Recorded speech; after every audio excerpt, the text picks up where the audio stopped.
This is Yoruba land, the homeland of the Yoruba people.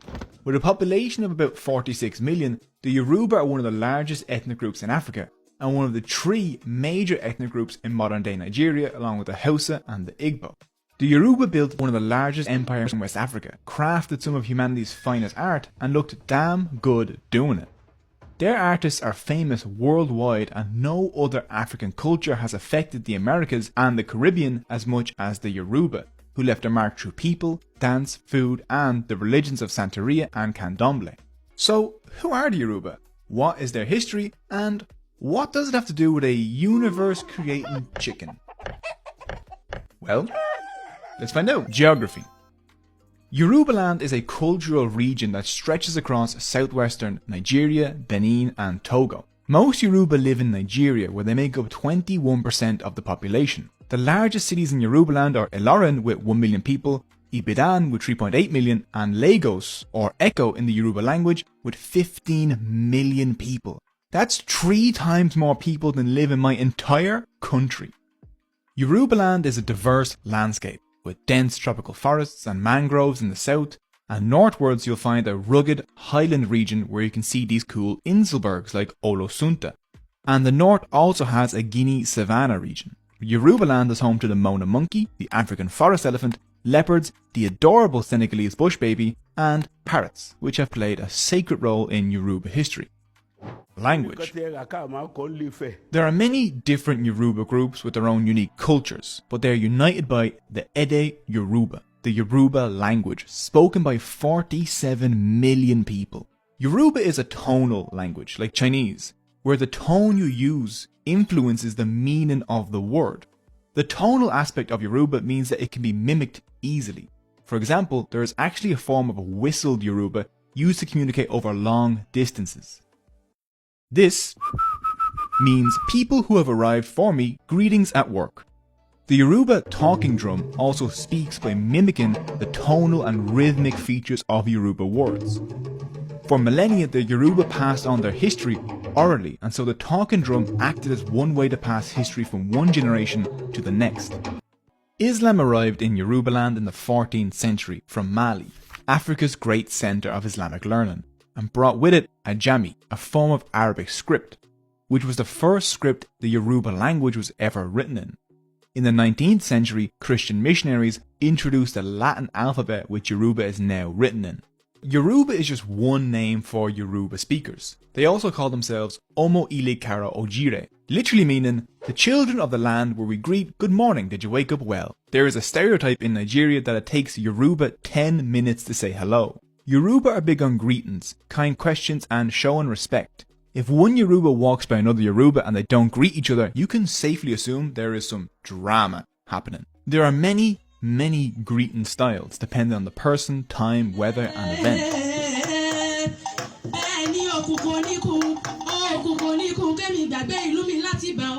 The most basic hello is simply pele or epele.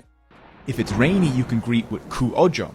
If someone has just given birth, you greet with ku ewu omo. And if you're greeting an elder sitting down, you say e kujoku. Yoruba always greet elders with e. Elders get the most respectful greetings. Traditionally, when greeting elders, a woman may kneel down while a man may lie chin and chest to the ground. History. Around 4,500 years ago, ancient Yoruba speakers had already settled in the thick forests of West Africa and began farming yam and oil palms. It's difficult to know exactly the size of the early Yoruba civilization, but through oral traditions and archaeology, we know Yoruba culture was here, here, here, and here.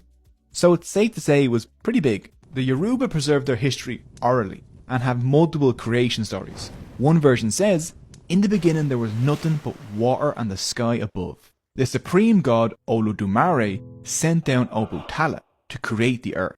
Obutala descended to earth on a chain armed with nothing but a snail shell full of dirt, a palm nut, and a chicken.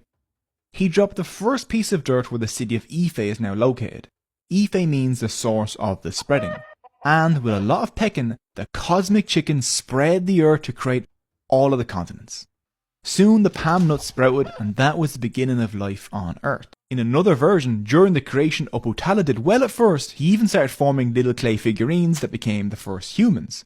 But Obatala got really drunk on some palm wine and couldn't finish the job of creation, and so the god Oduduwa finished it for him. It took about 4 days for the world to be created, and so the Yoruba calendar is made up of a 4-day week. Oduduwa is recognized as the father of the Yoruba people, and Ife is their symbolic center. Around the 700s BCE, the Yoruba were already producing iron. This was a huge development, one, because they somehow discovered ironworking before bronze, which has driven historians mad for years now, and two, because iron slaps. With iron hoes, machetes, axes and other tools, the Yoruba pushed the dark, dense forests away from their settlements. This opened up new farmland, settlements expanded and trade grew. Iron was crucial. One of the Yoruba's most important gods, or Orishas, was Ogun, the god of iron and blacksmiths, also called the creator of civilizations. As the thick forests turned into thriving farmland, the once separate towns joined together forming Ilu, something we could compare to city-states. At their centre was the Afin, which was the palace of the Oba, or king. Right next to the palace was the main market, the Oja Oba. The rest of the city radiated out from there. The Yoruba became one of the most urbanized groups in ancient Africa, and what do urban societies have? Craftspeople, blacksmiths, weavers, sculptors, and all sorts of specialized professions. These masters of wood, stone, clay, and metal would travel between Ilus looking for work.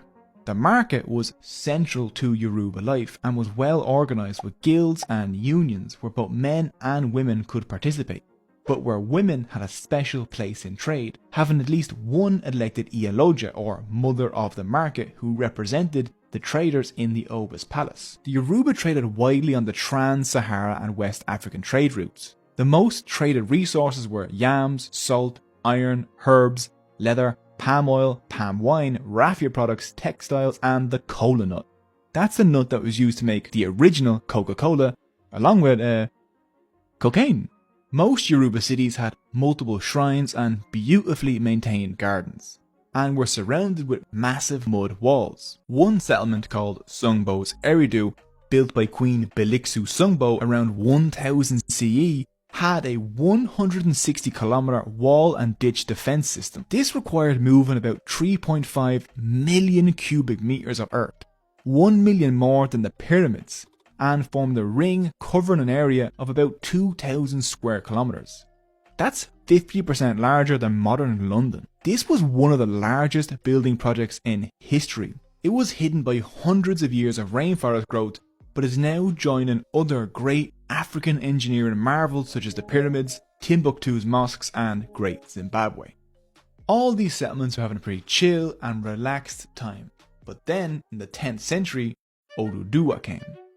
He was probably a leader from one of the smaller settlements around Ife, but then he decided to move his people a little closer to Ife. But he didn't want to bother with all the alliances and politics in place, so war. This caused a lot of death, destruction, stabbing, maiming, some slapping probably, and Oduduwa was winning. The chiefs of Ife panicked and sent Obatala, the king of Ife, to negotiate with Oduduwa. Apparently, Obatala was really bad at it since he was constantly drunk, which, wasn't great. The negotiations went nowhere. Seeing this, people flipped to Oduduwa's side. He won the war and became the king of Ife. As king, Oduduwa gave Ife the political hierarchy, structure and bureaucracy a city of its size needed. So you might remember the names Obatala and Oduduwa from the creation of the universe, and that's because it is them.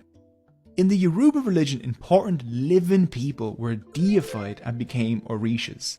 In the centuries after Obatala and Oduduwa, many other remarkable people would enter the heavenly realm as Orishas. The rich and now organised city of Ife attracted immigrants, and by 1300 CE, Ife had around 100,000 inhabitants, and its industry produced iron, glass and other valuable goods. The artists at Ife around 1200 to 1400 CE crafted some of humanity's greatest pieces of art, such as the incredibly naturalistic Yoruba stone and metal sculptures.